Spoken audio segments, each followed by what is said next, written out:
మృతదేహాల సామూహిక దహనం అప్రజాస్వామికం తెలియజేస్తూ, నిజానికి ఇవాళ మృతదేహాలు ఇవ్వాలంటేనే రాజ్యం ఎంత భయపడుతుందో మనం అర్థం చేసుకోవాల్సినటువంటి అవసరం ఉన్నది. ఎందుకంటే 1946-51 తెలంగాణ రైతాంగ సాయుధ పోరాటం నుంచి ఇప్పటి వరకు సాయుధ పోరాటం యొక్క వారసత్వాలు ఎలా ఉంటాయి, పోరాట ప్రతిఫలాలు ఎలా ఉంటాయో మనందరికీ తెలుసు. ఎందుకంటే అణచివేత, దోపిడీ, పీడన, హింస, అన్నార్తుల ఎదలు, ఆనాడు ఉన్నటువంటి కష్టాలు, ఆనాడు నుంచి ఈనాటి వరకు కులం దాని యొక్క రూపం మార్చుకుంది, దోపిడీ పెరిగింది. ఈ దోపిడీ, మతం, కార్పొరేట్లు కలిసి ఇప్పుడు ఇంకా ఎంత దోపిడీ చేస్తూ సామ్రాజ్యవాదులకు ఎంత అవకాశాలు ఇస్తుండడానికి ప్రత్యేకమైనటువంటి సాక్ష్యం. ఎందుకంటే మాడి ప్రాంతంలో ఈ దేశంలో 3 రెట్ల ఆర్థిక వ్యవస్థ కంటే ఎక్కువ సంపద ఉంది కాబట్టి ఆ సంపద ప్రపంచ సామ్రాజ్యవాదుల నేతలకు కట్టబెట్టడానికి ఆదివాసులను చంపుతున్నారు, నక్సలెట్లను చంపుతున్నారు, అక్కడ అడవిని కూడా తీసేసేటువంటి ప్రయత్నం చేస్తూ ఉన్నారు. ఇవాళ విజయలక్ష్మక్క కావచ్చు, రాకేష్ కావచ్చు, లేదా నంబాల కేశవరావు సార్ కావచ్చు, ఎవరైనా ఈ సమాజం సమానత్వం రావాలని తన ప్రాణాలు ఇచ్చినటువంటి సందర్భం కాబట్టి ఈ దేశ ప్రభుత్వానికి మేము ఉస్మానియా గడ్డ నుంచి ఓయి బిడ్డగా మేము సవాల్ ఇస్తా ఉన్నాం. మీరు చంపడం కాదు, భారత రాజ్యాంగం జీవించే స్వేచ్ఛను గౌరవించే ప్రయత్నం చేయండి. ఇవాళ మీది నడుస్తుండొచ్చు, కానీ ప్రభుత్వంలో ఎల్లకాలం ఉండలేరు మీరు.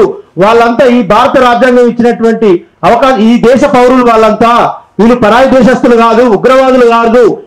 ఈ దేశంలో ఉండేటువంటి సామాజిక సమస్య వలయంలో వాటి పరిష్కారానికై ఒక సిద్ధాంతాన్ని నమ్ముకొని పోయిన వాళ్ళు కాబట్టి భారత రాజ్యాంగం మీద మీరు ప్రమాణం చేశారు.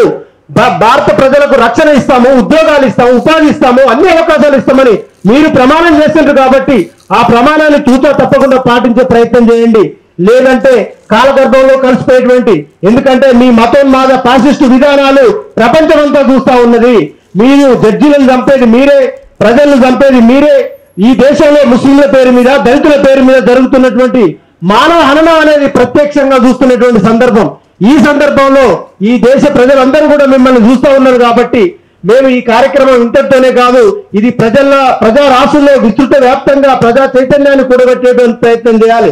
ఎందుకంటే చనిపోయిన శవాలను కూడా ఇవ్వలేని దుస్థితిలో ఈ ప్రభుత్వాలు ఉన్నాయంటే, ఇక్కడ కాంగ్రెస్ ప్రభుత్వం కావచ్చు, ప్రతిపక్ష బీఆర్ఎస్ కావచ్చు, ఏదో ప్రజల కోసము మీరు వేదికల మీద మాట్లాడుతూ ఉన్నారు, పౌర సంఘం నాయకులను పిలిపించుకొని మాట్లాడుతూ ఉన్నారు. మరి చనిపోయిన శవాలను కూడా ఇవ్వడానికి మీరు ప్రత్యేకమైనటువంటి చొరవ ఎందుకు చూపట్లేదని మేము ఓయూ విద్యార్థిగా మేము అడుగుతా ఉన్నాం.